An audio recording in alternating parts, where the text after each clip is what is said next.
आदरणीय सभापति जी,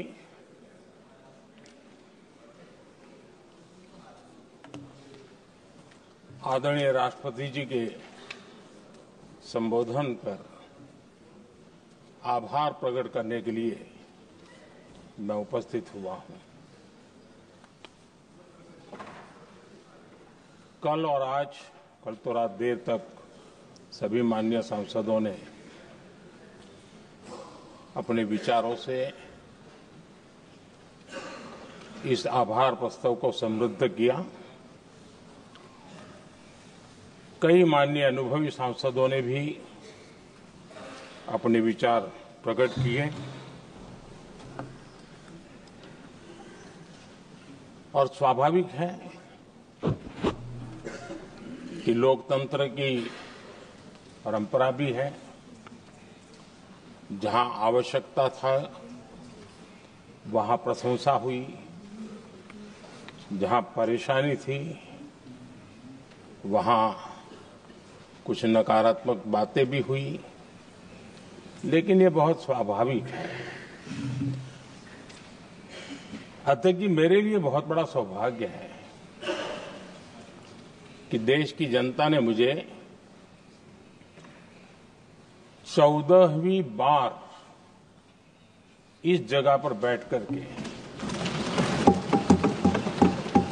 राष्ट्रपति जी के उद्बोधन को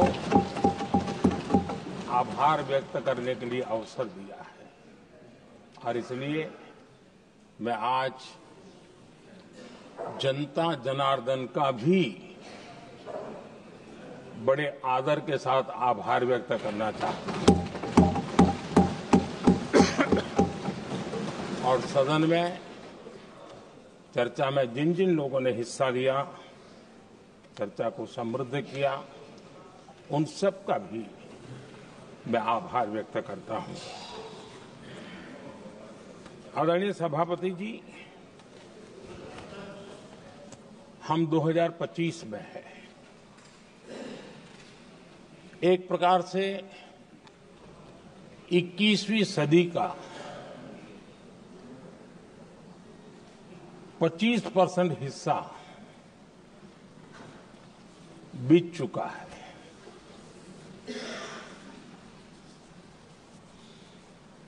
समय तय करेगा 20वीं सदी के आजादी के बाद और 21वीं सदी के प्रथम 25 साल में क्या हुआ, कैसा हुआ।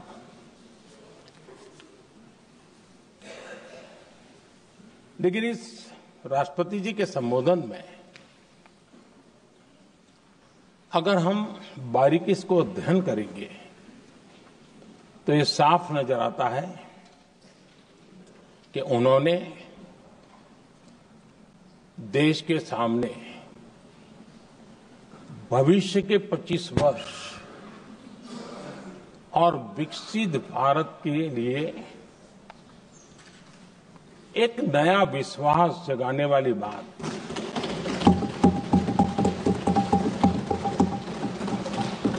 एक प्रकार से आदरणीय राष्ट्रपति जी का ये उद्बोधन विकसित भारत के संकल्प को मजबूती देने वाला है, नया विश्वास पैदा करने वाला है और जन सामान्य को प्रेरित करने वाला है। आदरणीय सभापति जी, सारे अध्ययन बार बार ये कह चुके हैं कि गत 10 वर्ष में देश की जनता ने हमें सेवा करने का मौका दिया।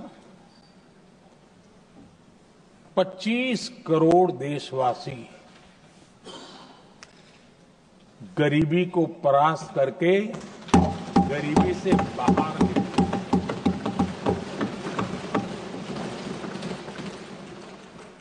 आदरणीय सभापति जी, 5 दशक तक गरीबी हटाओ के नारे सुने हो और अब 25 करोड़ गरीब गरीबी को परास्त करके बाहर निकले, ऐसे ही नहीं हो।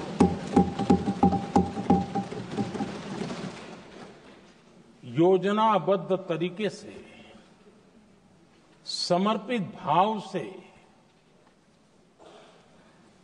अपनेपन की पूरी संवेदनशीलता के साथ जब गरीबों के लिए जीवन खपाते हैं ना, तब ये होता है। आदरणीय सभापति जी, जब जमीन से जुड़े लोग जमीन की सच्चाई को जानते हुए जमीन पर जीवन खपाते हैं, तब जमीन पर बदलाव निश्चित होके रहता है।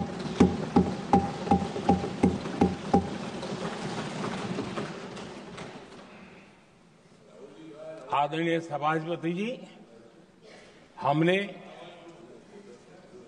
गरीब को झूठे नारे नहीं, हमने सच्चा विकास दिया।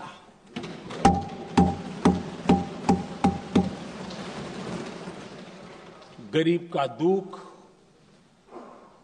सामान्य मानवी की तकलीफ, मिडिल क्लास के सपने ऐसे ही नहीं समझे जाते। आदरणीय सभापति जी, इसके लिए एक जज्बा चाहिए।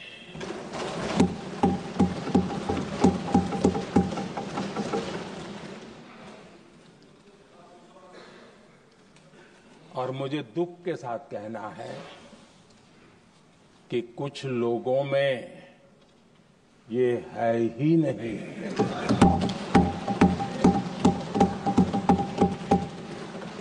आदरणीय सभापति जी, बारिश के दिनों में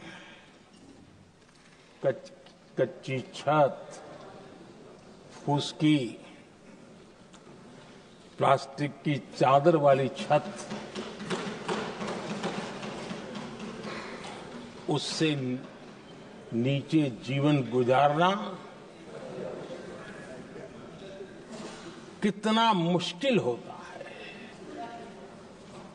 पल पल सपने रौंद दिए जाते हैं, ऐसे पल होते हैं, ये हर कोई नहीं समझ सकता।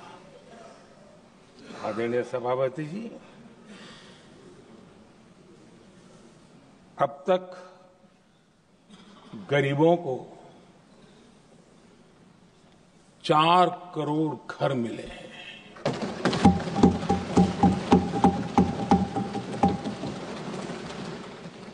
जिसने उस जिंदगी को जिया है ना, उसे समझ होती है कि पक्की छत वाला घर मिलने का मतलब क्या होता है। आदरणीय सभापति जी, एक महिला जब खुले में शौच जाने के लिए मजबूर हो जाती है, वो या तो सूर्योदय के पहले या सूर्यास्त के बाद, कठिनाइयों के झेलने के बाद इस छोटा सा अपना नित्य कर्म करने के लिए निकल सकती है। तब उसे क्या तकलीफ होती थी, ऐसे लोग समझ नहीं सकते। आदरणीय सभापति जी, हमने 12 करोड़ से ज्यादा शौचालय बनाकर बहनों बेटियों की मुश्किलें दूर की।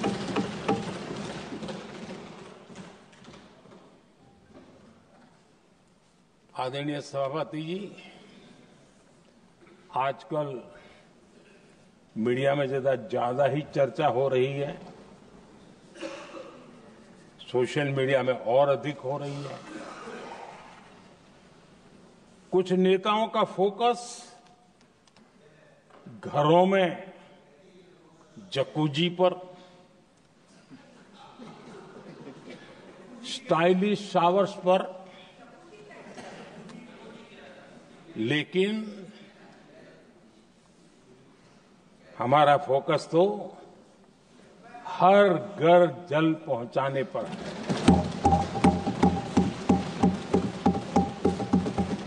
आजादी के 75 साल के बाद देश में 75% करीब 16 करोड़ से भी ज्यादा घरों के पास जल का करने के लिए नल का कनेक्शन नहीं था। हमारी सरकार ने 5 साल में 12 करोड़ परिवारों को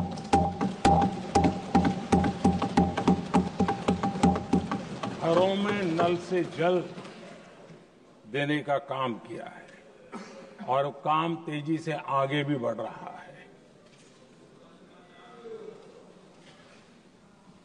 आदरणीय सभापति जी, हमने गरीबों के लिए इतना काम किया और इसके कारण आदरणीय राष्ट्रपति जी ने अपने अभिभाषण में इसका विस्तार से वर्णन किया है।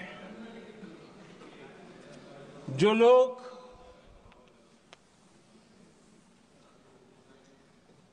गरीबों की झोंपड़ियों में फोटो सेशन कराकर अपना मनोरंजन करते रहते हैं,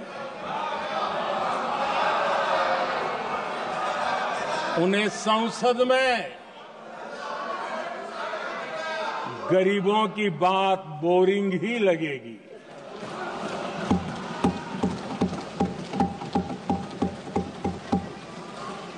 आदरणीय सभापति जी, मैं उनका गुस्सा समझ सकता हूं।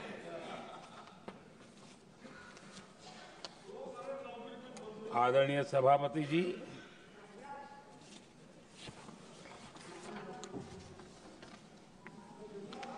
समस्या की पहचान करना एक बात है, लेकिन अगर जिम्मेवारी है तो समस्या की पहचान कर करके छूट नहीं सकते। उसके समाधान के लिए समर्पित भाव से प्रयास करना होता है। हमने देखा है और पिछले 10 साल के हमारे काम को देखा होगा और राष्ट्रपति जी के अभिभाषण में भी देखा होगा। हमारा प्रयास समस्या की समाधान का रहता है और हम समर्पित भाव से प्रयास करते हैं।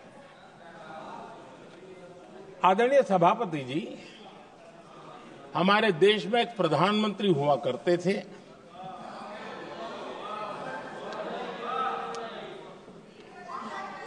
उनको मिस्टर क्लीन करने कहने की एक फैशन हो गई थी। उस प्रधानमंत्री जी को मिस्टर क्लीन कहने की फैशन हो गई थी।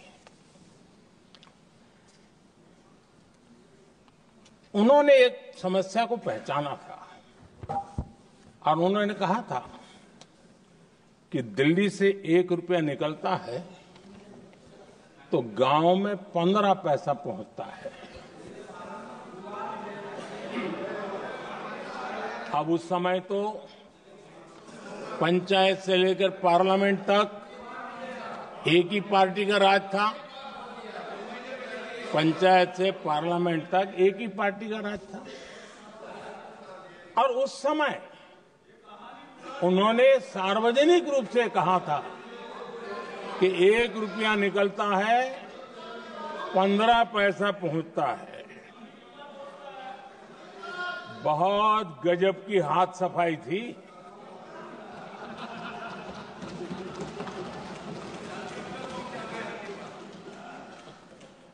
पंद्रह पैसा किसके पास जाता था, ये देश का सामान्य मानवी भी आसानी से समझ सकता है।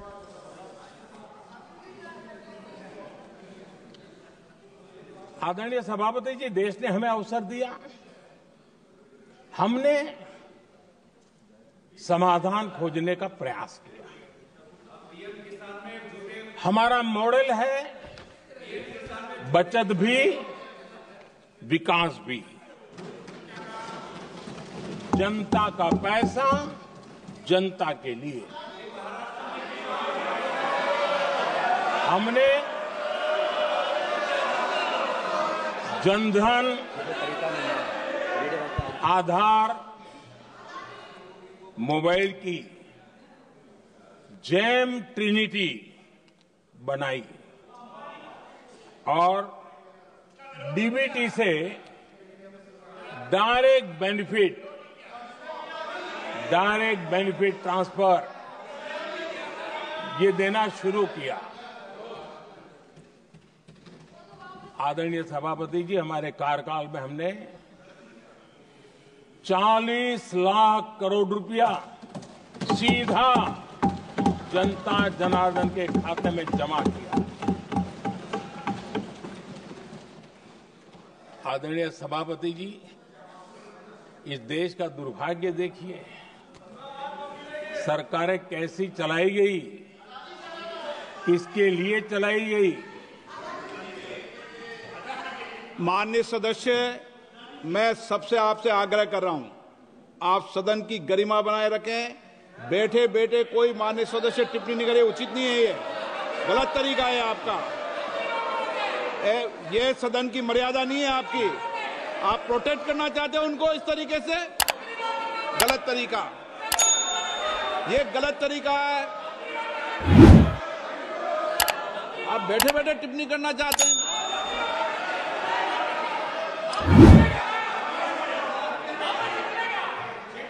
आदरणीय सभापति जी,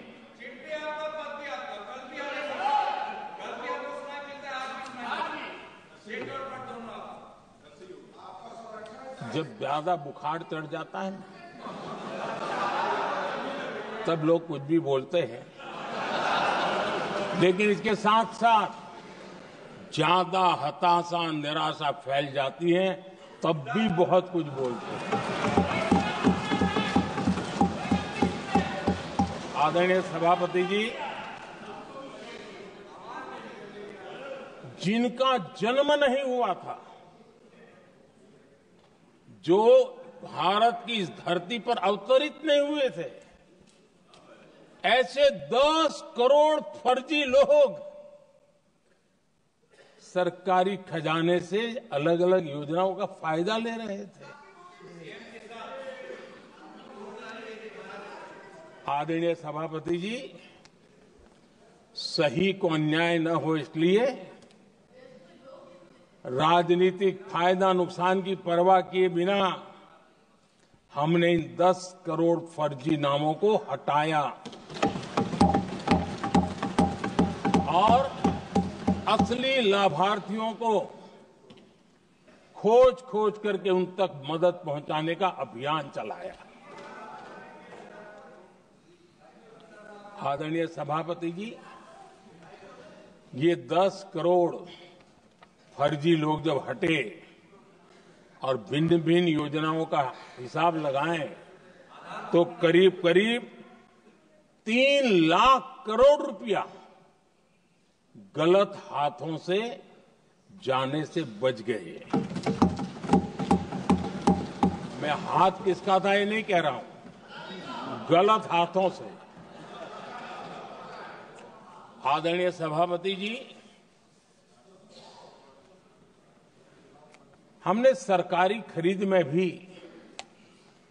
टेक्नोलॉजी का भरपूर उपयोग किया, ट्रांसपेरेंसी लाए और जेम पोर्टल, जो आज राज्य सरकारें भी उसका उपयोग कर रही है, जेम पोर्टल से जो खरीदी हुई उससे आमतौर पर जो खरीदी होती है उससे कम पैसों में खरीदी हुई और सरकार के 1,15,000 करोड़ रुपए की बचत हुई।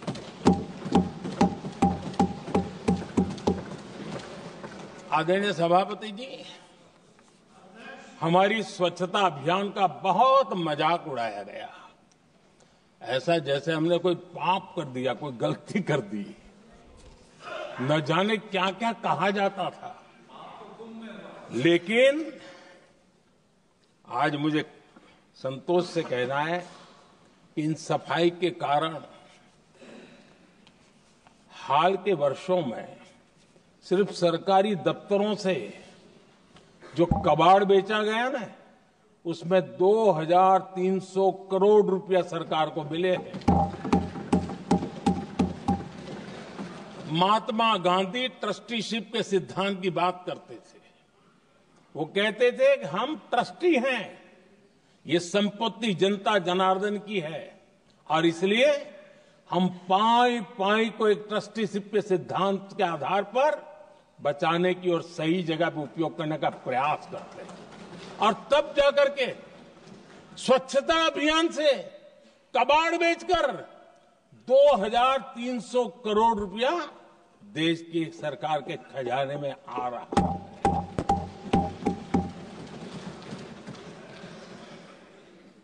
आदरणीय सभापति जी, हमने एक महत्वपूर्ण निर्णय लिया इथेनॉल ब्लेंडिंग का। हम जानते हैं हम एनर्जी इंडिपेंडेंट नहीं है, हमें बाहर से लाना पड़ता है। जब इथेनॉल ब्लेंडिंग किया और हमारे पेट्रोल डीजल की आय कम हुई, उस एक निर्णय से 1 लाख करोड़ रुपए का फर्क पड़ा है।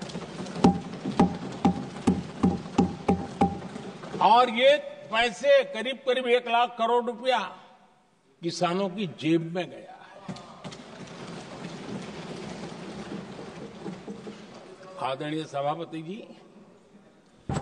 मैं बचत की तो बात कर रहा हूं, लेकिन पहले अखबारों की हेडलाइन हुआ करती थी, इतने लाख के घोटाले, इतने लाख के घोटाले, इतने लाख के घोटाले।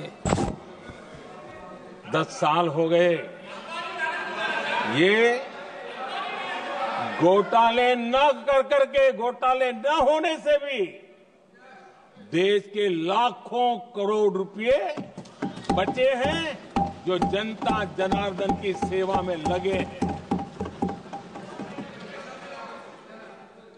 आदरणीय सभापति जी, हमने ये जो अलग अलग कदम उठाए, उससे लाखों करोड़ रुपए की बचत हुई, लेकिन उन पैसों का उपयोग हमने शीश महल बनाने के लिए नहीं किया।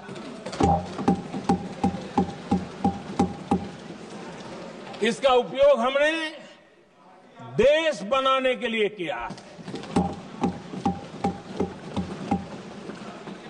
इंफ्रास्ट्रक्चर का बजट 10 साल पहले 1,80,000 करोड़ था, हमारे आने से पहले। आदरणीय सभापति जी, आज 11 लाख करोड़ रुपया इंफ्रास्ट्रक्चर का बजट, और इसलिए राष्ट्रपति जी ने भारत की नींव कैसी मजबूत हो रही है, इसका वर्णन इसमें किया है। रोड हो, हाईवे हो, रेलवे हो, ग्राम सड़क हो, इन सभी कामों के लिए विकास की एक मजबूत नींव रखी गई है। आदरणीय सभापति जी, सरकारी खजाने में बचत हुई वो तो एक बात है, और वो करना भी चाहिए, जैसा मैंने ट्रस्टीशिप की बात कही। लेकिन हमने इस बात पर भी ध्यान रखा है कि जन सामान्य के उनको भी बचत का लाभ मिलना चाहिए। योजनाएं ऐसी हो ताकि जनता को भी बचत हो। और आपने देखा होगा, आयुष्मान भारत योजना बीमारी के कारण सामान्य मानवी को जो खर्च होता था, अब तक जिन लोगों ने इसका बेनिफिट लिया है, उसी के हिसाब से मैं कहता हूं कि करीब करीब देशवासियों का आयुष्मान योजना का बेनिफिट लेने के कारण जो खर्चा उनको अपने जेब से करना पड़ता, वैसे 1,20,000 करोड़ रुपया जनता जनार्दन के बचे।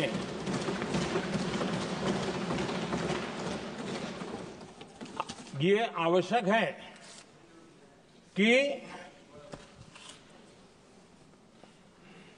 अब जैसे जन औषधि केंद्र, आज मध्यम वर्ग के परिवार में 60-70 साल उम्र के परिवार के स्वजन हो तो स्वाभाविक है कोई न कोई बीमारी आ ही जाती है, दवाई का खर्चा भी होता है, दवाएं महंगी भी होती है।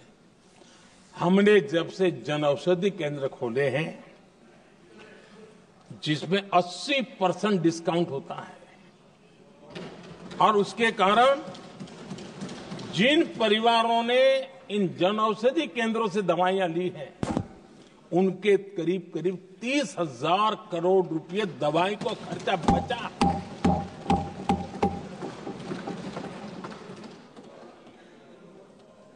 आदरणीय अध्यक्ष जी, यूनिसेफ का भी अनुमान है, उनका कहना है कि जिसके घर में स्वच्छता और टॉयलेट बना, उन्होंने इसका बड़ा सर्वे किया था, उस परिवार को करीब करीब साल भर में 70,000 रुपए की बचत हुई है। स्वच्छता अभियान कहो, टॉयलेट बनाने का काम कहो, शुद्ध जल पहुंचाने का काम करो, कितना बड़ा फायदा हमारे सामान्य परिवार को हो रहा है। आदरणीय अध्यक्ष जी, नल से जल, मैंने प्रारंभ में उसका उल्लेख किया। WHO की एक रिपोर्ट आई है। WHO का कहना है कि नल से जल शुद्ध पानी मिलने के कारण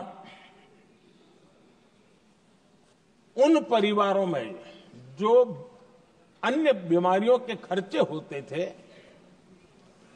औसत 40,000 रुपया परिवार का बचा है।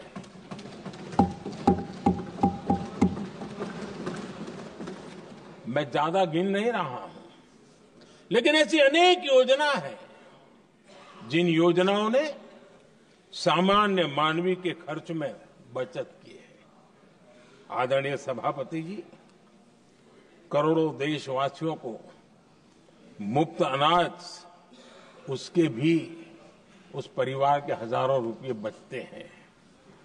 PM सूर्यघर मुफ्त बिजली योजना,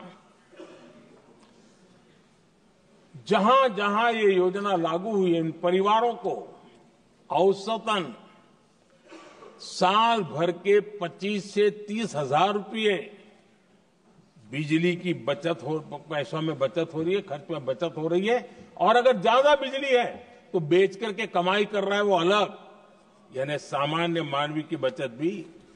हमने LED बल्ब का एक अभियान चलाया था। आपको मालूम है कि हमारे आने से पहले LED बल्ब 400 रुपये में बिकते थे। हमने इतना अभियान चलाया, उसकी कीमत 40 रुपया हो गई, और LED बल्ब के कारण बिजली की भी बचत हुई और उजाला भी ज्यादा मिला, और उसमें देशवासियों के करीब 20,000 करोड़ रुपए बचे हैं। आदरणीय सभापति जी, जिन किसानों ने सॉइल हेल्थ कार्ड का वैज्ञानिक तरीके से उपयोग किया है, उनको बहुत फायदा हुआ है, और ऐसे किसानों को प्रति एकड़ 30,000 रुपए की बचत हुई है। आदरणीय अध्यक्ष जी, बीते 10 साल में इनकम टैक्स को कम करके भी हमने मिडिल क्लास की बचत को बढ़ाने का काम किया है। आदरणीय अध्यक्ष जी, 2014 के पहले ऐसे बम गोले फेंके गए, बंदूक की ऐसी गोलियां चलाई गई कि देशवासियों का जीवन छलनी कर दिया गया था। हमने धीरे धीरे उन घावों को भरते भरते आगे बढ़े। 2 लाख करोड़ रुपया 2 लाख रुपया 2013-14 में 2 लाख रुपये, सिर्फ 2 लाख रुपये उस पर इनकम टैक्स माफी थी। और आज 12 लाख रुपये संपूर्ण रूप से इनकम टैक्स से मुक्ति। और हमने बीच के कालखंड में भी 14 में भी, 17 में भी, 19 में भी, 23 में भी हम लगातार ये करते आए, घाव भरते गए। और आज बैंडेज बाकी था, वो भी कर लिया। स्टैंडर्ड डिडक्शन, उसके अगर 75,000 जोड़ दें तो 1 अप्रैल के बाद देश में जो सैलरीड क्लास हैं उनके 13.25 लाख रुपए पर तक कोई इनकम टैक्स नहीं देना पड़ेगा।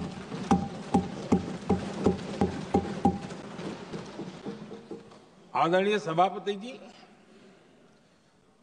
आप जिस समय युवा मोर्चा में काम करते थे तब एक बात आप सुनते होंगे, पढ़ते भी होंगे। एक प्रधानमंत्री आए दिन 21वीं सदी बोला करते थे। एक प्रकार से रट गया था, तकिया कलाम जैसा हो गया था, तो बोलते थे 21वीं सदी। जब इतनी बार बोला जाता था तो उस समय टाइम्स ऑफ इंडिया में R.K. लक्ष्मण ने एक बड़ा शानदार कार्टून बनाया था। वो कार्टून बड़ा इंटरेस्टिंग था। उस कार्टून में एक हवाई जहाज है, एक पायलट है। अब उन्होंने पायलट क्यों पसंद किया वो तो मुझे मालूम नहीं।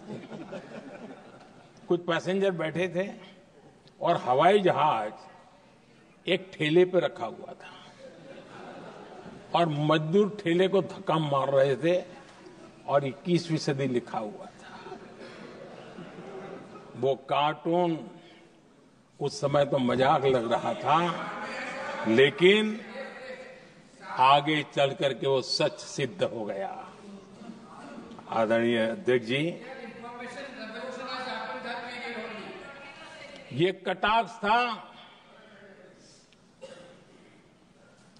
जमीनी सच्चाई से।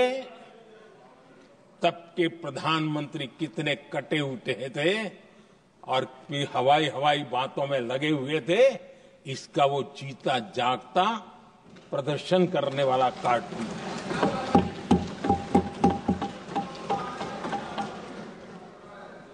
आदरणीय अध्यक्ष जी, जिन्होंने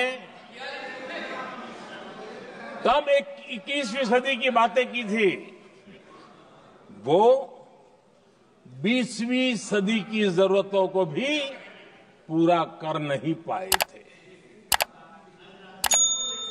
आदरणीय अध्यक्ष जी, आज जब मैं देखता हूं, पिछले 10 साल से सरगर्मियों को बारीकी से देखने का अवसर मिला है, तो मुझे बड़ा दर्द होता है। हम 40-50 साल लेट हैं, जो काम 40-50 साल पहले हो जाने चाहिए थे। और इसलिए ये साल जब 2014 से देश की जनता ने हमको सेवा का अवसर दिया, हमने ज्यादा से ज्यादा युवाओं पर फोकस किया। हमें युवाओं की आकांक्षाओं पर बल दिया। हमने युवाओं के लिए ज्यादा अवसर बनाए। हमने कई क्षेत्रों को खोल दिया और जिसके कारण हम देख रहे हैं देश के युवा अपने सामर्थ्य का परचम लहरा रहे हैं। देश में हमने स्पेस सेक्टर को खोल दिया, डिफेंस सेक्टर को खोला, सेमीकंडक्टर मिशन लेकर के आए, इनोवेशन को बढ़ावा देने के लिए अनेक नई योजनाओं को हमने आकार दिया। स्टार्टअप इंडिया इकोसिस्टम पूरा डेवलप किया और इस बजट में भी आदरणीय अध्यक्ष जी एक बहुत महत्वपूर्ण निर्णय हुआ है। 12 लाख की आय पर इनकम टैक्स की माफी, ये समाचार इतना बड़ा बन गया कि बहुत सी महत्वपूर्ण चीजों पर अभी भी कुछ लोगों का ध्यान नहीं गया है। वो महत्वपूर्ण निर्णय हुआ है। हमने न्यूक्लियर एनर्जी सेक्टर को ओपन कर दिया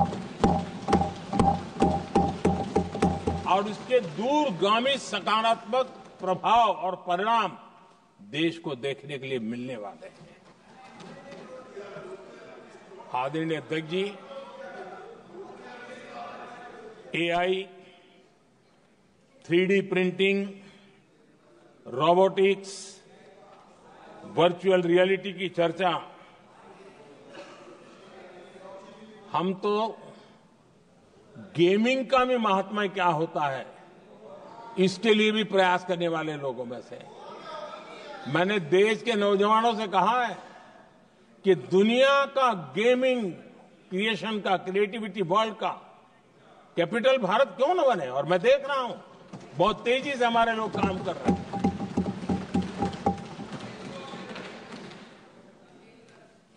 कुछ लोगों को अब जब एआई की बात होती है, कुछ लोगों को अब ये शब्द फैशन में है तो बोला जाता है, लेकिन मेरे लिए सिंगल एआई नहीं है, डबल एआई। भारत की डबल ताकत है। एक एआई आर्टिफिशियल इंटेलिजेंस, दूसरा AI aspirational India.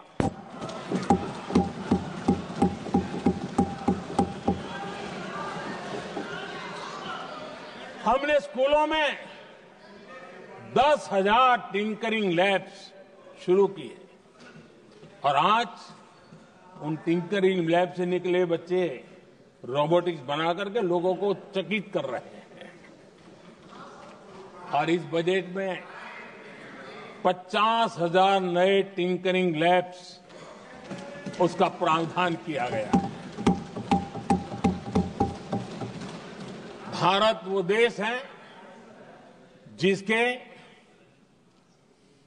India AI mission को लेकर के पूरी दुनिया बहुत आशावादी है और विश्व के एआई प्लेटफॉर्म में भारत की मौजूदगी एक महत्वपूर्ण स्थान प्राप्त कर चुकी है। आदरणीय अध्यक्ष जी, इस साल बजट में हमने डीप टेक के डोमेन को में इन्वेस्टमेंट की बात की है और डीप टेक मैं समझता हूं हमारे लिए तेज गति से आगे बढ़ने के लिए और 21वीं सदी पूरी तरह टेक्नोलॉजी ड्रिवन सेंचुरी है। ऐसे में हमारे लिए आवश्यक है कि भारत डीप टेक के क्षेत्र में बहुत तेजी से आगे बढ़े।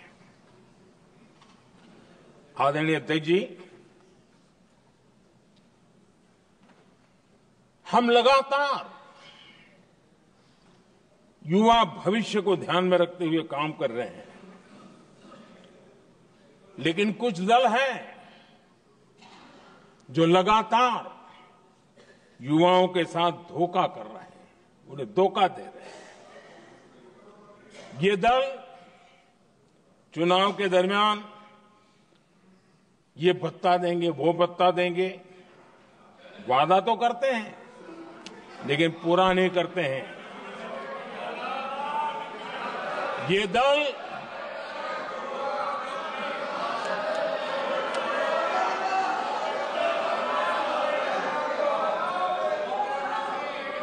प्लीज माननीय सदस्य गरिमा प्रतिष्ठा बनाए रखें। भारत की संसद में आप प्लीज बैठे बैठे टिप्पणी नहीं करें और नए माननीय सदस्य बैठे बैठे टिप्पणी कर रहे हैं। आदरणीय अध्यक्ष जी, ये दल युवाओं के भविष्य पर आपदा बनकर गिरे हुए हैं।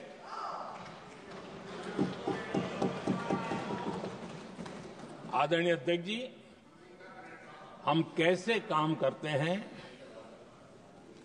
ये हरियाणा में अभी अभी देश ने देखा है। बिना खर्ची, बिना पर्ची नौकरी देने का वादा किया था। सरकार बनते ही नौकरी मिल गई नौजवानों को।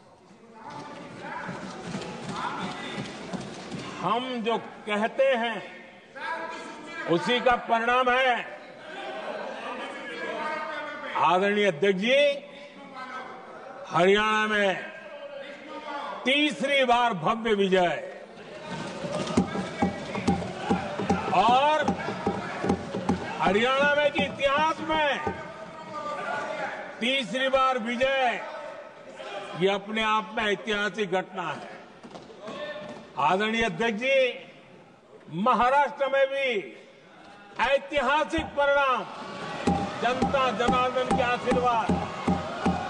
महाराष्ट्र के इतिहास में सत्ता पक्ष के पास इतनी सीटें पहली बार, ये जनता जनार्दन के आशीर्वाद से हम करके आए हैं।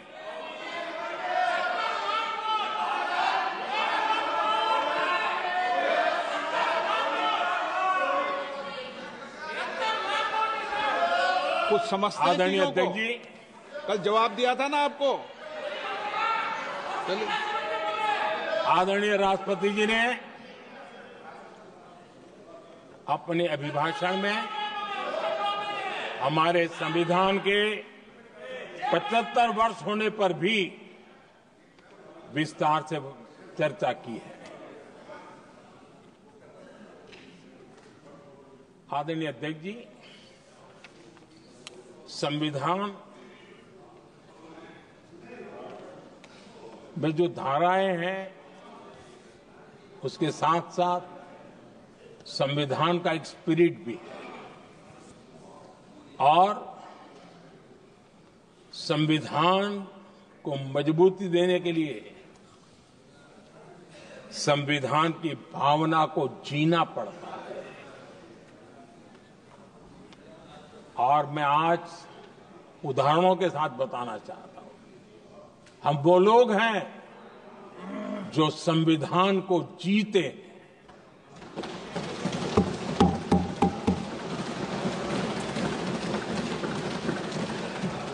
आदरणीय अध्यक्ष महोदय, हमारे यहां ये बात सही है, परंपरा है कि राष्ट्रपति जी जब उद्बोधन करते हैं तो उस सरकार के उस साल के कार्यकाल का ब्यौरा देते हैं।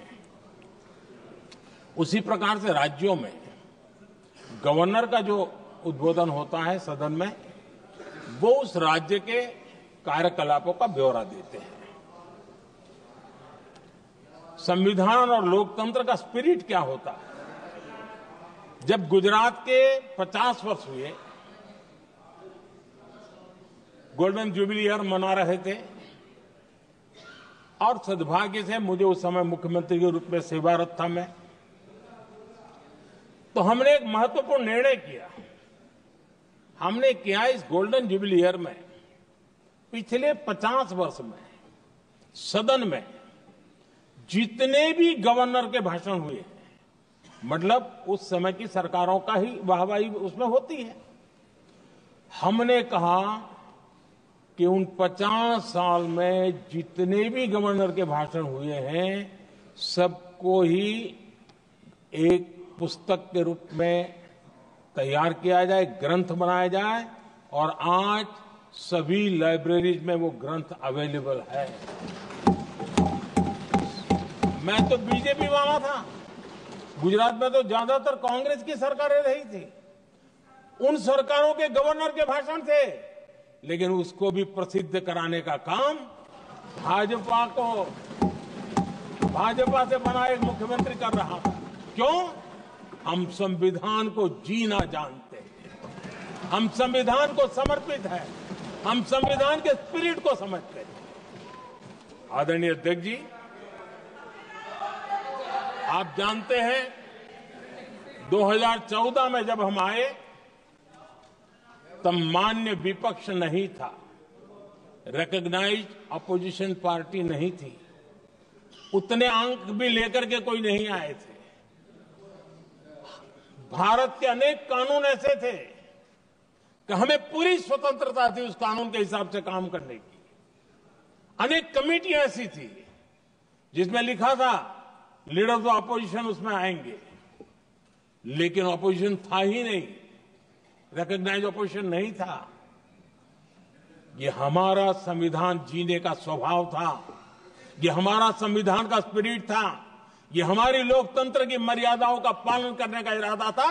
हमने तय किया कि भले मान्य विपक्ष नहीं होगा, रिकॉग्नाइज्ड अपोजिशन नहीं होगा, लेकिन जो सबसे बड़े दल का सब नेता है उसको मीटिंगों में बुलाएंगे। ये लोकतंत्र का स्पिरिट होता है, तब होता है।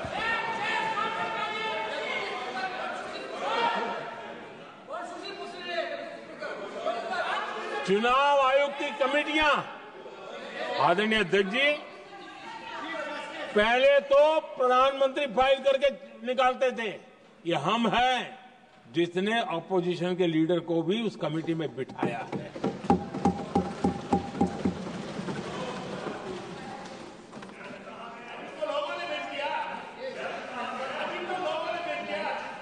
और हमने इसके लिए कानून भी बनाया और आज विधिवत रूप से इलेक्शन कमीशन बनेगा तो अपोजिशन लीडर भी उसके निर्णय की प्रक्रिया में हिस्सा होंगे। ये काम हम करते हैं और ये मैंने पहले ही कहा, हम इसलिए करते हैं कि हम संविधान को जीते हैं। आदरणीय अध्यक्ष जी, दिल्ली में आपको कई स्थान ऐसे मिलेंगे जहां कुछ परिवारों ने अपने म्यूजियम बना करके रखे हुए हैं।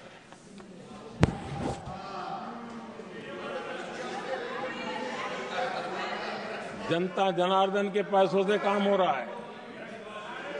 लोकतंत्र का स्पिरिट क्या होता है, संविधान को जीना किसको कहते हैं। हमने पीएम म्यूजियम बनाया और देश के पहले से लेकर के मेरे पूर्व तक के सभी प्रधानमंत्रियों के जीवन को और उनके कार्य को उस पीएम म्यूजियम बनाया गया है। और मैं तो चाहूंगा कि पीएम म्यूजियम में जो जो महापुरुष हैं उनके परिवारजनों ने समय निकाल करके उस म्यूजियम को देखना चाहिए और उसमें कुछ जोड़ने के लगता है तो सरकार का ध्यान आकर्षित करना चाहिए ताकि वो म्यूजियम समृद्ध हो और देश के बालकों को प्रेरणा दे। ये होता है संविधान की भावना। अपने लिए तो सब करते हैं, खुद के लिए जीने वालों की जमात बहुत छोटी नहीं है। संविधान के लिए जीने वाले यहां बैठे हैं।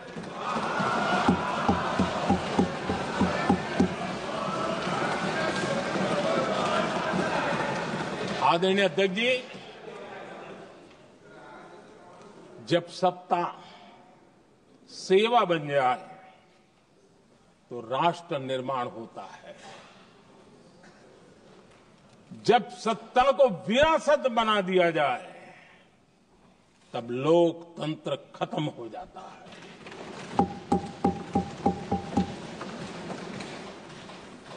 आदरणीय अध्यक्ष जी,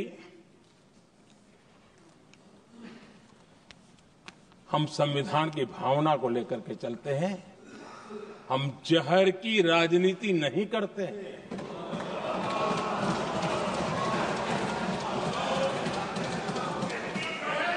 हम देश की एकता को सर्वोपरि रखते हैं। और इसलिए सरदार वल्लभ भाई पटेल का दुनिया का सबसे ऊंचा स्टैच्यू बनाते हैं और स्टैच्यू ऑफ यूनिटी देश को जोड़ने का जिस महापुरुष ने काम किया उसका हम स्मरण करते हैं। और वो भाजपा के नहीं थे, वो जनसंघ के नहीं थे। हम संविधान को जीते हैं, इसलिए इस सोच से आगे बढ़ते हैं।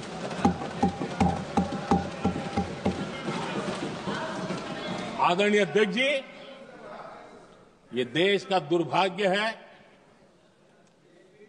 कि आजकल कुछ लोग अर्बन नक्सल की भाषा खुलेआम बोल रहे हैं।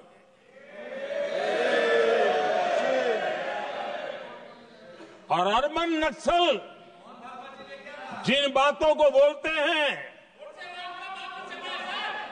इंडियन स्टेट के सामने मोर्चा लेना, ये अर्बन नक्सल की भाषा बोलने वाले, इंडियन स्टेट के खिलाफ लड़ाई की घोषणा करने वाले न संविधान को समझ सकते हैं, न देश की एकता को समझ सकते हैं।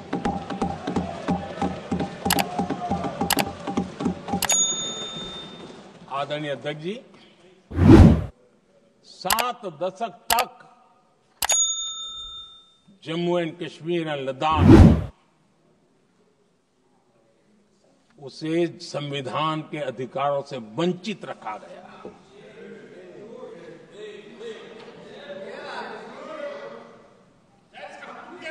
यह संविधान के साथ भी अन्याय था और जम्मू कश्मीर और लद्दाख के लोगों के साथ भी अन्याय था।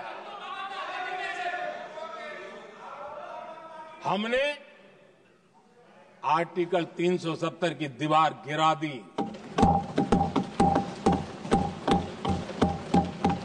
अब जम्मू कश्मीर और लद्दाख के उन राज्यों को,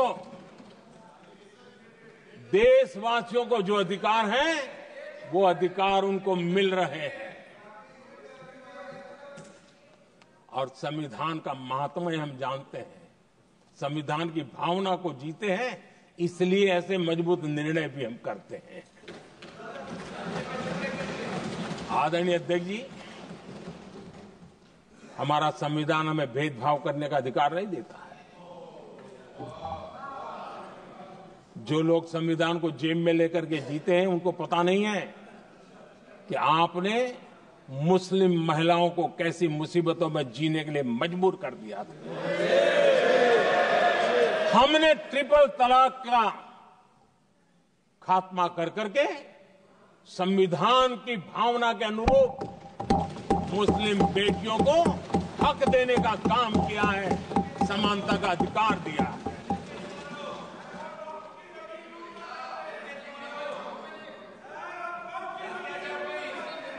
जब भी देश में एनडीए की सरकार रही है, हमने एक लंबे विजन के साथ काम किया है। पता नहीं देश को बांटने के लिए किस किस प्रकार की भाषाओं का प्रयोग किया जा रहा है। हताशा, निराशा पता नहीं उनको कहां तक ले जाएगी, लेकिन हमारी सोच कैसी है, एनडीए के साथी मिलकर के किस दिशा में सोचते हैं। हमारे लिए जो पीछे है, जो आखिरी है, और महात्मा गांधी जी ने जो कहा था, उसकी तरफ हमारा ध्यान ज्यादा है। और उसी का परिणाम है कि अगर हम मंत्रालयों की रचना करते हैं, तो भी मंत्रालय कौन सा बनाते हैं? पूर्वोत्तर के लिए अलग मंत्रालय बनाते हैं।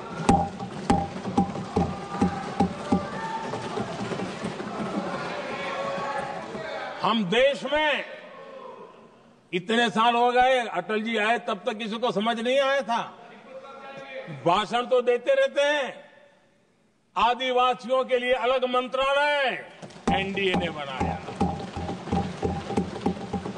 आदरणीय अध्यक्ष जी, हमारे दक्षिण के राज्य समुद्री तट से जुड़े हैं। हमारे पूर्व के कई राज्य समुद्री तट से जुड़े हैं। वहां के समाज में फिशरीज का काम और फिशरमैन की संख्या बहुत बड़ी तादाद में है। उनका भी ख्याल रखना चाहिए। और जमीन के भीतर के छोटे पानी के जो इलाके रहते हैं वहां भी फिशरमैन के रूप में काम करने वाले समाज के आखिरी तबके के लोग हैं। ये हमारी सरकार है जिन्हें फिशरीज के लिए अलग मंत्रालय बनाया।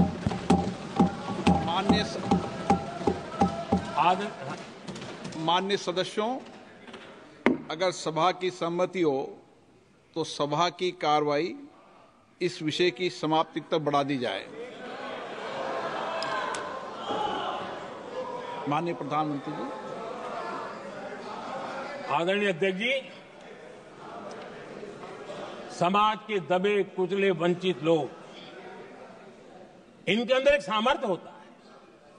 अगर स्किल डेवलपमेंट पर बल दिया जाए तो उनके लिए नए अवसर बन सकते हैं, उनकी आशा आकांक्षा अनुरूप जिंदगी बना सकते हैं। और इसलिए हमने अलग स्किल मंत्रालय बनाया। आदरणीय अध्यक्ष जी, देश में लोकतंत्र का पहला धर्म होता है कि हम सत्ता को सामान्य से सामान्य नागरिक तक उसका अवसर मिले। और इस बात को ध्यान में रखते हुए भारत के कोऑपरेटिव सेक्टर को और समृद्ध बनाने के लिए और तंदुरुस्त बनाने के लिए देश के करोड़ों लोगों को जोड़ने का उसमें अवसर है। अनेक क्षेत्रों में कोऑपरेटिव मूवमेंट को बढ़ाया जा सकता है और उसको ध्यान में रखते हुए हमने अलग कोऑपरेटिव मंत्रालय बनाया। विजन क्या होता है ये यहां पता चलता है। आदरणीय अध्यक्ष जी, जाति की बातें करना कुछ लोगों के लिए फैशन बन गई है। पिछले 30 साल से सदन में आने वाले ओबीसी समाज के सांसद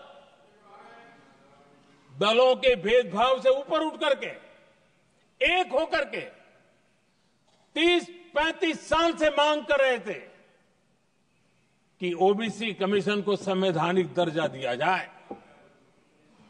जिन लोगों को आज जातिवाद में मलाई दिखती है, उनको उस समय ओबीसी समाज की याद नहीं आई। ये हम हैं जिन्होंने ओबीसी समाज को संवैधानिक दर्जा दिया। पिछड़ा वर्ग आयोग आज संवैधानिक व्यवस्था में जो है। आदरणीय अध्यक्ष जी, हर सेक्टर में एससी, एसटी, ओबीसी को ज्यादा से ज्यादा अवसर मिले, उस दिशा में हमने बहुत मजबूती के साथ काम किया है। मैं आज इस सदन के माध्यम से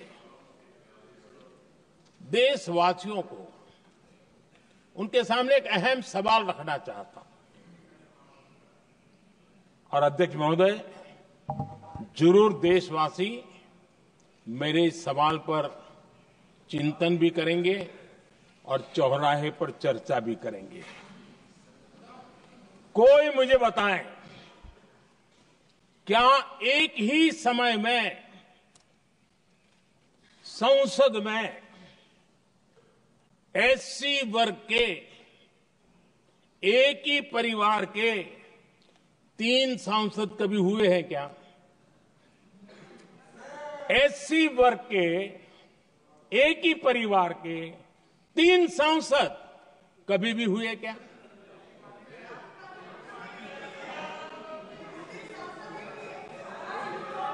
मैं दूसरा सवाल पूछता हूं, कोई मुझे बताए कि एक ही कालखंड में, एक ही समय में संसद में एसटी वर्ग के एक ही परिवार के 3 एमपी हुए हैं क्या?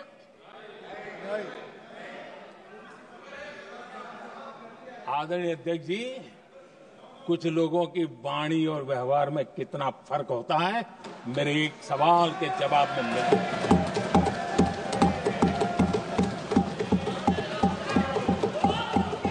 जमीन आसमान का अंतर होता है, रात दिन का अंतर होता है।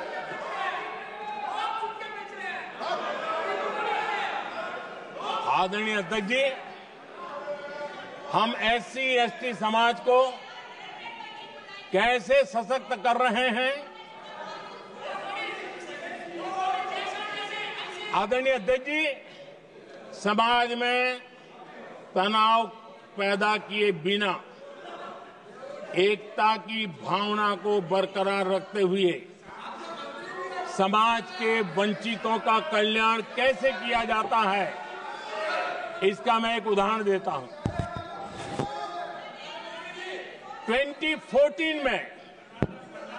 2014 में 2014 से पहले हमारे देश में मेडिकल कॉलेजों की संख्या 387 थी। 2014 के पहले मेडिकल कॉलेज की संख्या 387 थी। आज 780 मेडिकल कॉलेज हैं।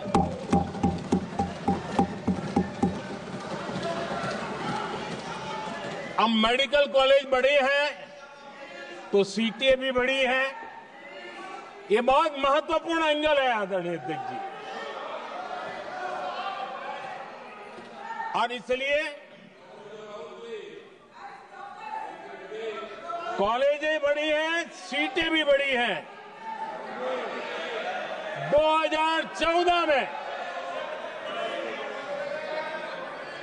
2014 में हमारे देश में एससी छात्रों की 2014 से पहले हमारे देश में एससी छात्रों की एमबीबीएस की सीट 7,700 थी। हमारे आने से पहले दलित समाज के हमारे 7,700 युवा डॉक्टर बनने की संभावना थी। 10 साल हमने काम किया, आज संख्या बढ़कर एससी समाज के 17,000 एमबीबीएस डॉक्टर की व्यवस्था की है। कहां 7,700 और कहां 17,000? अगर दलित समाज का कोई कल्याण और समाज में तनाव लाए बिना एक दूसरे के सम्मान को बढ़ाते हुए, आदरणीय अध्यक्ष जी, 2014 के पहले एसटी छात्रों के लिए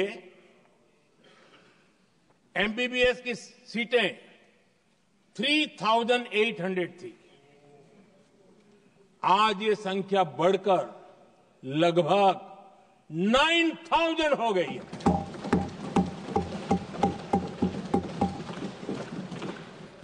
ट्वेंटी 14 के पहले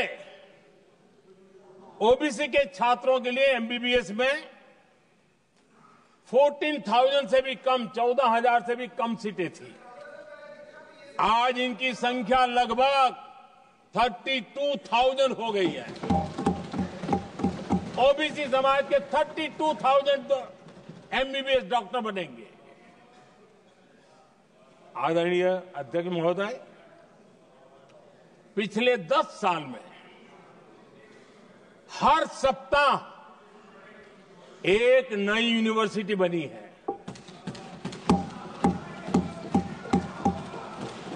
हर दिन एक नई आईटीआई बनी है। हर 2 दिन में एक नया कॉलेज खुला है। सोचिए, एससी, एसटी, ओबीसी हमारे युवा युवतियों के लिए कितनी वृद्धि हुई है, इसका आप अंदाज लगा सकते हैं। आदरणीय अध्यक्ष जी, हम हर योजना के पीछे लगे हैं 100% सिचुएशन, 100% उसको लागू करें। उसके जो भी लाभार्थी हैं वो उसमें छूट न जाए, उस दिशा में हम काम कर रहे हैं। पहले ताकि हम चाहते हैं कि जिसका हक है उसको मिलना चाहिए। अगर योजना है, उसका हक है, तो उस तक पहुंचना चाहिए। 1 रुपया और 15 पैसा वाला खेल नहीं चल सकता। लेकिन कुछ लोगों ने क्या किया, मॉडल ही ऐसा बनाया कि कुछ ही लोगों को दो, औरों को तड़पाओ और तुष्टीकरण की राजनीति करो। देश विकसित भारत बनाने के लिए तुष्टीकरण से मुक्ति पानी होगी। हमने रास्ता चुना है संतुष्टीकरण, तुष्टीकरण नहीं, संतुष्टीकरण। और उस रास्ते पर हम चले हैं। हर समाज, हर वर्ग के लोगों को बिना भेदभाव के जो उसके हक का है वो उसको मिलना चाहिए। ये है संतुष्टीकरण। और मेरे हिसाब से जब मैं 100% सैचुरेशन की बात करता हूं तो उसका मतलब होता है एक असल में सामाजिक न्याय है, ये असल में सेकुलरिज्म है और असल में ये संविधान का सम्मान है। आदरणीय अध्यक्ष जी, संविधान की भावना है सबको बेहतर स्वास्थ्य मिले, और आज कैंसर डे भी है। देश भर में और दुनिया भर में आज हेल्थ को लेकर के काफी चर्चा भी हो रही है।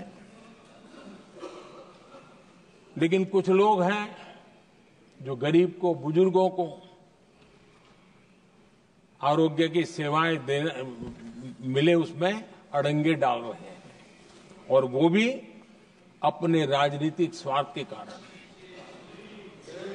आज आयुष्मान से देश के 30,000 अस्पताल जुड़े हैं और अच्छे स्पेशलाइज्ड प्राइवेट अस्पताल जुड़े हैं जहां आयुष्मान कार्ड वाले को मुफ्त इलाज मिलता है। लेकिन कुछ राजनीतिक दलों ने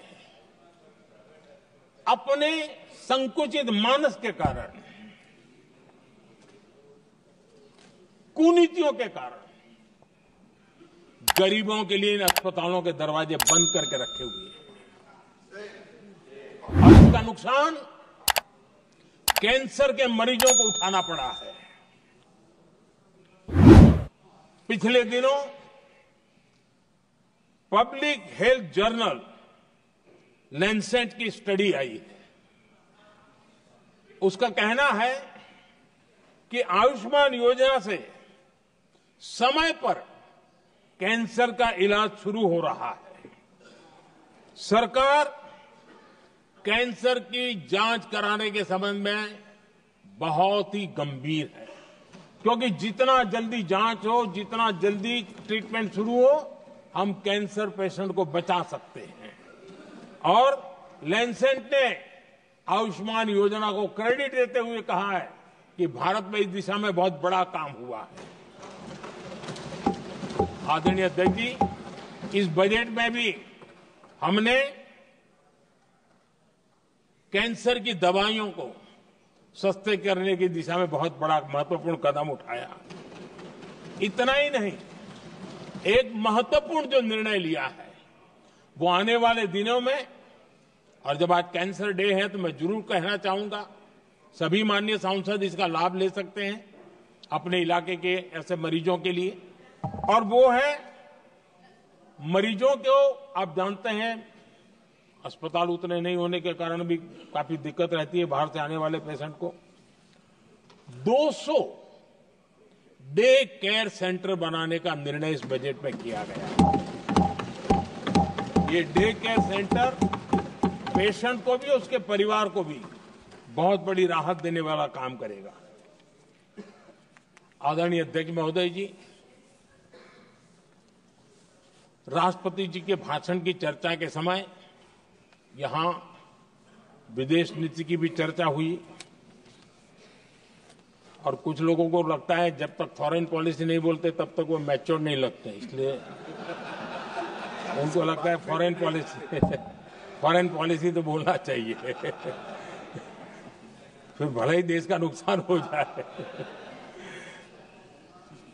मैं ऐसे लोगों को जरा कहना चाहता हूं, अगर उन्हें सच में फॉरेन पॉलिसी सब्जेक्ट में रुचि है और फॉरेन पॉलिसी को समझना है और आगे जाकर के कुछ करना भी है, ये मैं शशि जी के लिए नहीं कह रहा हूं तो मैं ऐसे लोगों को कहूंगा एक किताब जरूर पढ़ें। हो सकता है उनको बहुत फिर कहां क्या बोलना उतनी समझ हो जाएगी। वो किताब का नाम है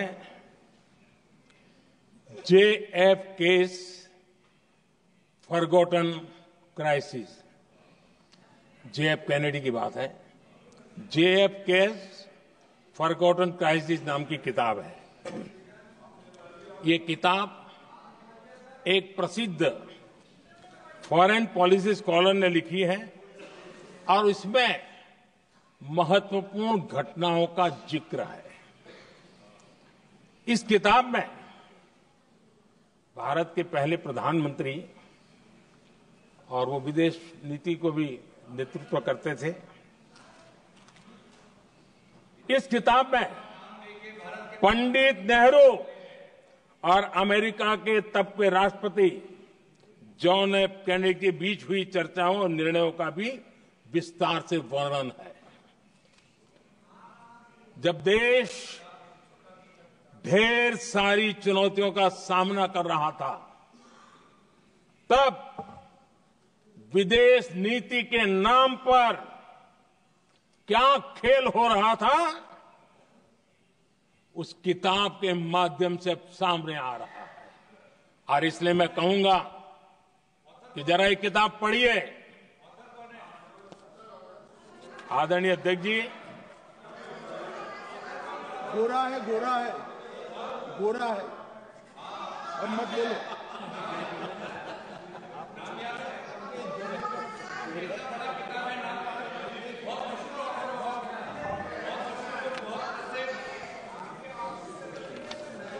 आदरणीय अध्यक्ष जी, राष्ट्रपति जी के अभिभाषण के बाद एक महिला राष्ट्रपति जी एक गरीब परिवार की बेटी, उनका सम्मान न कर सके, आपकी मर्जी, लेकिन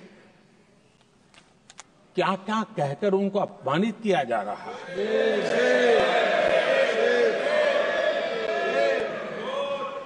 मैं राजनीतिक हताशा निराशा समझ सकता हूं, लेकिन एक राष्ट्रपति के खिलाफ क्या कारण है? क्या कारण है?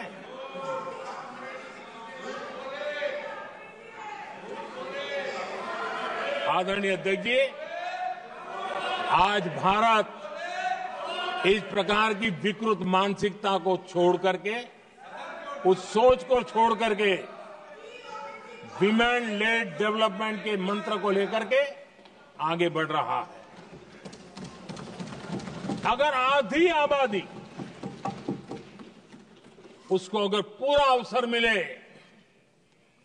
तो भारत 2 गुनी रफ्तार से आगे बढ़ सकता है, और ये मेरा विश्वास है। 25 साल से इस क्षेत्र में काम करने के बाद मेरा विश्वास और दृढ़ हुआ है। आदरणीय अध्यक्ष जी, पिछले 10 साल में सेल्फ हेल्प ग्रुप्स अब तक 10 करोड़ नई महिलाएं एसएचजी में जुड़ी है, और ये महिलाएं वंचित परिवारों से, ग्रामीण बैकग्राउंड से, समाज के अंतिम पायदान पर बैठी इन महिलाओं का सामर्थ्य बढ़ा, उनका सामाजिक स्तर भी ऊपर उठा और सरकार ने इनकी मदद 20 लाख रुपए तक बढ़ा दी है ताकि वो इस काम को आगे बढ़ा दें। उनकी कार्यक्षमता बढ़े, उसका स्केल बढ़े, उस दिशा में हम प्रयास कर रहे हैं और उसका आज ग्रामीण अर्थव्यवस्था पर बहुत ही सकारात्मक प्रभाव हो रहा है।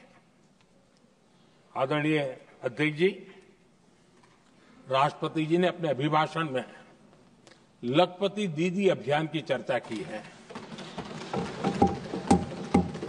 हमारी नई सरकार तीसरी बार बनने के बाद अब तक जो जानकारियां रजिस्टर हुई है उस हिसाब से 50 लाख से ज्यादा लखपति दीदी की जानकारी हम तक पहुंची है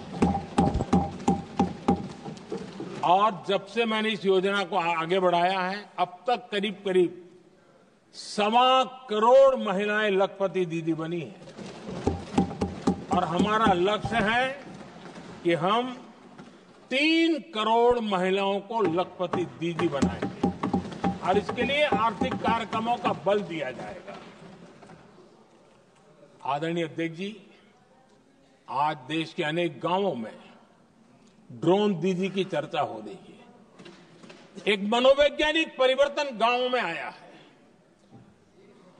महिला के हाथ में ड्रोन चलाते हुए देख के गांव के लोगों का महिला के प्रति देखने का नजरिया बदल रहा है और आज नमो ड्रोन दीदी खेतों में काम कर करके लाखों रुपया कमाने लगी हैं।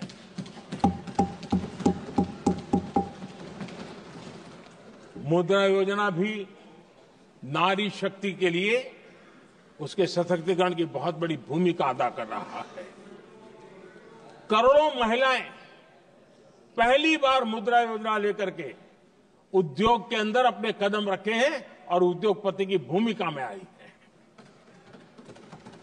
आदरणीय अध्यक्ष जी, 4 करोड़ परिवारों को जो घर दिए उसमें से करीब करीब 75% मकान ऐसे हैं जिसके मालिकाना हक महिलाओं को मिला है। आदरणीय अध्यक्ष जी, ये बदलाव 21वीं सदी के सशक्त भारत की नींव रख रहा है। आदरणीय अध्यक्ष जी, विकसित भारत का लक्ष्य ग्रामीण अर्थव्यवस्था उसको सशक्त किए बिना हम विकसित भारत का निर्माण नहीं कर सकते और इसलिए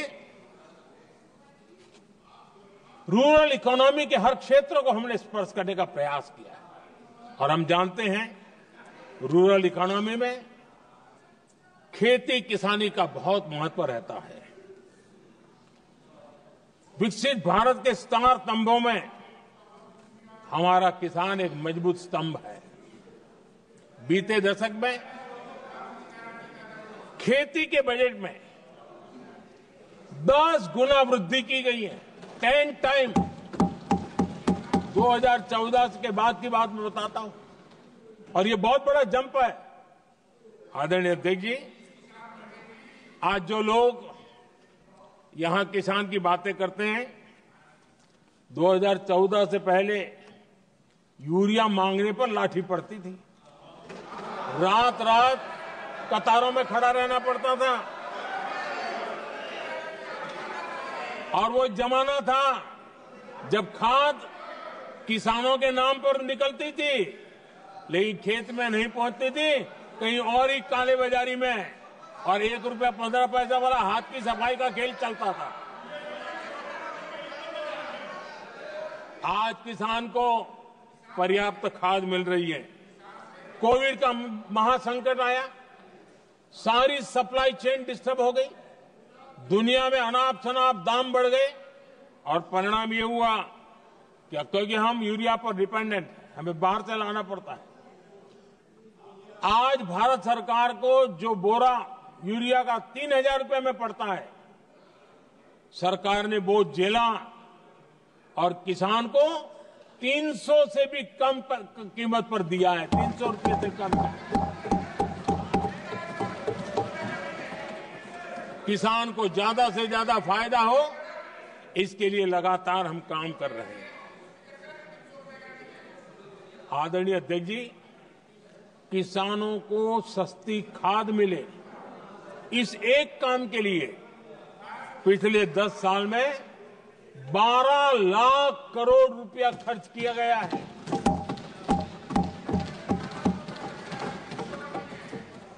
पीएम किसान सम्मान निधि, उसे करीब 3.5 लाख करोड़ रुपए डायरेक्ट किसान के खाते में पहुंचे हैं। हमने रिकॉर्ड एमएसपी भी बढ़ाया और पहले की तुलना में बीते दशक में 3 गुना अधिक हमने खरीदी की है।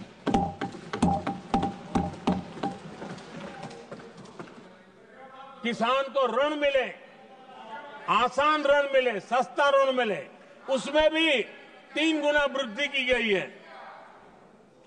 पहले प्राकृतिक आपदा में किसान को अपने हाल पर छोड़ दिया जाता था। हमारे सेवा काल के दौरान पीएम फसल बीमा के तहत 2 लाख करोड़ रुपए किसानों को मिले हैं। आदरणीय अध्यक्ष महोदय, सिंचाई के लिए बीते दशक में अभूतपूर्व कदम उठा गए हैं और जो लोग संविधान की बातें करते हैं उनको ज्यादा ज्ञान नहीं है, ये भी दुर्भाग्य है।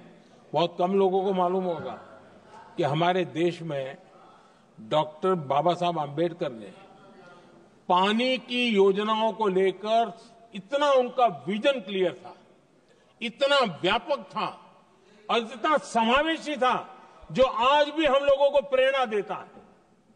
और 100 से बड़ी सिंचाई परियोजनाओं जो दशकों से लटकी हुई थी, हमने उसको पूरा करने का अभियान चलाया ताकि किसानों के खेत में पानी पहुंचे। बाबा साहब का विजन था नदियों को जोड़ने का। नदियों जोड़ने की वकालत बाबा साहब आम्बेडकर ने की थी, लेकिन सालों तक, दशकों दशक बीत गए, कुछ नहीं हुआ। आज हमने केन बेतवा लिंक प्रोजेक्ट और पार्वती काली सिंह चंबल लिंक प्रोजेक्ट पर काम शुरू कर दिया और मैं तो गुजरात में कई नदियों को इस प्रकार से जोड़ करके नदियों को जिंदा करने का काम करने का मेरा सफल अनुभव भी रहा है। आदरणीय अध्यक्ष महोदय, हर देशवासी का इस सपना होना चाहिए, हम सबका सपना होना चाहिए कि दुनिया के हर डाइनिंग टेबल पर made in India food packet क्यों न हो। आज मुझे खुशी होती है जब भारत की चाय, इसके साथ साथ अब हमारी कॉफी भी दुनिया में अपनी महक फैला रही है, बाजारों में धूम मचा रही है। इवन हमारा टर्मरिक कोविड के बाद सबसे ज्यादा मांग बढ़ी है। आदरणीय अध्यक्ष जी, आप जरूर देखेंगे आने वाले समय में हमारा प्रोसेस सी फूड, और जिसको लेकर कुछ लोगों को पता नहीं कब क्यों दर्द हुआ, बिहार का मखाना दुनिया में पहुंचने वाला है।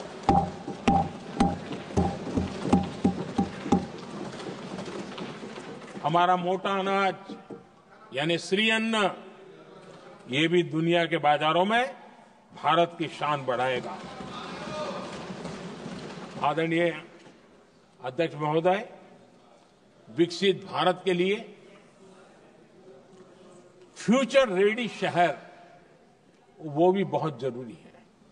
हमारा देश बहुत तेजी से अर्बनाइजेशन की ओर बढ़ रहा है और इसे चुनौती और संकट नहीं मानना चाहिए, इसे अवसर मानना चाहिए और हमने उस दिशा में काम आगे करना चाहिए।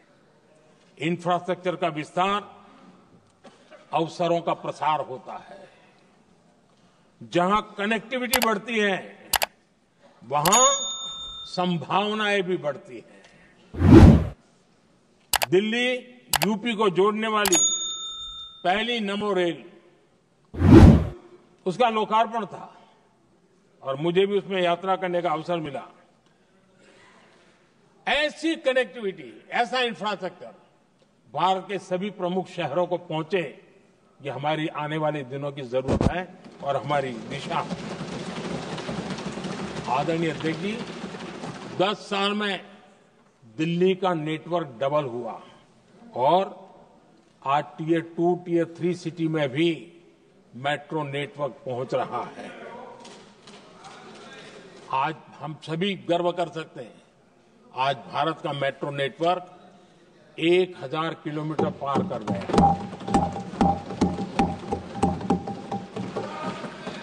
और इतना ही नहीं, वर्तमान में 1000 किलोमीटर और उस पर भी काम चल रहा है। यानी हम कितना तेजी से आगे बढ़ रहे हैं। आदरणीय अध्यक्ष जी, प्रदूषण को कम करने की दिशा में भी कई इनिशिएटिव भारत सरकार ने लिए। 12,000 इलेक्ट्रिक बस हमने देश में दौड़ाना शुरू किया है और दिल्ली को भी बड़ी सेवा करी है, हमने दिल्ली को भी दिया है। आदरणीय अध्यक्ष जी, हमारे देश में एक नया अर्थव्यवस्था हमेशा समय समय पर उसका विस्तार होता रहता है। आज बड़े शहरों में गिग इकोनॉमी एक महत्वपूर्ण एरिया डेवलप हो रहा है। लाखों युवा इसमें जुड़ रहे हैं। हमने इस बजट में कहा है कि ई श्रम पोर्टल पर ऐसे गिग वर्कर अपनी रजिस्ट्री करवाएं और वेरिफिकेशन के बाद उनको इस न्यू एज सर्विस इकोनॉमी है उसको हम किस प्रकार से सहायता कर सकें और उनको एक आईडी कार्ड मिले ई श्रम पोर्टल पे आने के बाद। और हमने कहा है कि इन गिग वर्कर्स को आयुष्मान योजना का भी लाभ दिया जाएगा ताकि गिग वर्कर को एक सही दिशा में जाने की सुविधा मिलेगी। और एक अनुमान है कि आज देश में करीब करीब 1 करोड़ गिग वर्कर है और उस दिशा में भी हम काम कर रहे हैं। आदरणीय अध्यक्ष महोदय, एमएसएमई सेक्टर बहुत बड़ी मात्रा में जॉब के अवसर लेकर आता है और ये ऐसा क्षेत्र है कि जिसमें रोजगार की अपार संभावनाएं हैं। ये छोटे उद्योग आत्मनिर्भर भारत के प्रतीक है। देश की अर्थव्यवस्था में हमारा एमएसएमई सेक्टर बहुत बड़ा योगदान दे रहा है। हमारी नीति साफ है, एमएसएमई को सरलता, सहूलियत और संबल, एक ऐसा क्षेत्र है जिसमें रोजगार की संभावना है। और इस बार हमने मिशन मैन्युफैक्चरिंग उस पर बल दिया है और एक मिशन मोड में हम मैन्युफैक्चरिंग सेक्टर मतलब कि एमएसएमई को बल देना और एमएसएमई के माध्यम से अनेक नौजवानों को रोजगार देना और स्किल डेवलपमेंट से रोजगार के लिए नौजवानों को तैयार करना, ऐसे पूरी इकोसिस्टम को हम बल देते हुए आगे बढ़ रहे हैं। एमएसएमई सेक्टर में सुधार के लिए कई पहलुओं पर हमने काम शुरू किया है। एमएसएमई के लिए क्राइटेरिया 2006 में बनाया गया था, उसे अपडेट नहीं किया गया। पिछले 10 वर्षों में इस क्राइटेरिया में हमने 2 बार अपग्रेडेशन करने का प्रयास किया और इस बार एक बहुत बड़ा जंप लगाया है। पहली बार 2020 में, दूसरी बार इस बजट में हमने एमएसएमई को आगे बढ़ाने का प्रयास किया है। हर तरफ उनको आर्थिक सहायता दी जा रही है। एमएसएमई के सामने चुनौती फॉर्मल फाइनेंशियल रिसोर्सेज की कमी की रही है। कोविड के संकट के काल में एमएसएमई को विशेष बल दिया गया। हमने खिलौना उद्योग उसको एक विशेष बल दिया। हमने कपड़ा उद्योग को विशेष बल दिया, उनको कैश फ्लो की कमी नहीं होने दी और बिना किसी गारंटी को लोन दिया। हजारों उद्योगों में लाखों नौकरियों की संभावनाएं बनी और नौकरियां सुरक्षित भी हुई। छोटे उद्योग, उनके लिए customized credit card, credit guarantee coverage, उस दिशा में हमने कदम उठाए जिसके कारण वो अपने ईज ऑफ डूइंग बिजनेस को भी बढ़ावा मिले और वो गैर जरूरी नियमों को कम करने का कारण उनका एडमिनिस्ट्रेटिव बोझ जो रहता था, एक आध व्यक्ति को उनको काम पर पैसा देना पड़ता था, वो भी बंद कर दिया गया। एमएसएमई को बढ़ावा देने के लिए जो हमने नई नीतियां बनाई है, आपको खुशी होगी, एक समय था 2014 के पहले खिलौने जैसी चीजें हम इंपोर्ट करते थे। आज मैं गर्व से कह सकता हूं कि मेरे देश के खिलौने बनाने वाले छोटे उद्योग आज दुनिया के अंदर खिलौने एक्सपोर्ट हो रहे हैं।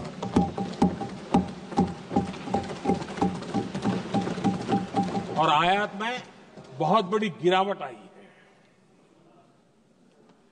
निर्यात में करीब 239% वृद्धि हुई है। एमएसएमई के जरिए संचालित ऐसे कई सेक्टर्स हैं जो दुनिया भर में अपनी पहचान बना रहे हैं।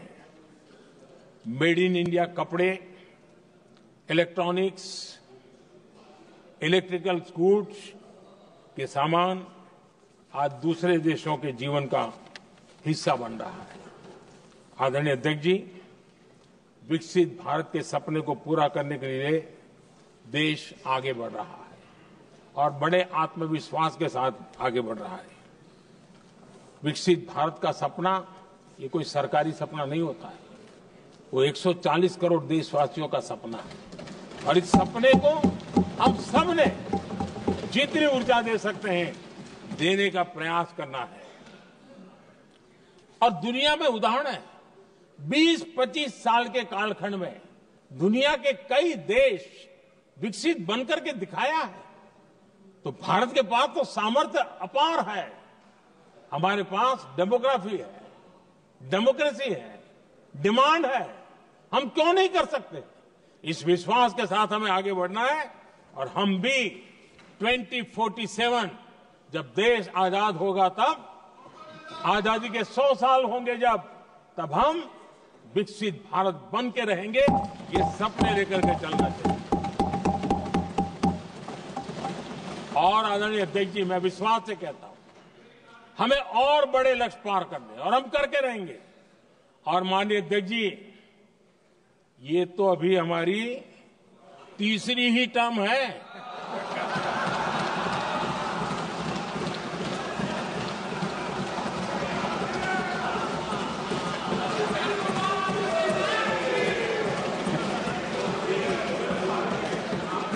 हम देश की आवश्यकता के अनुसार आधुनिक भारत बनाने के लिए, सक्षम भारत बनाने के लिए और विकसित भारत का संकल्प साकार करने के लिए हम आने वाले अनेक वर्षों तक जुटे रहने वाले हैं।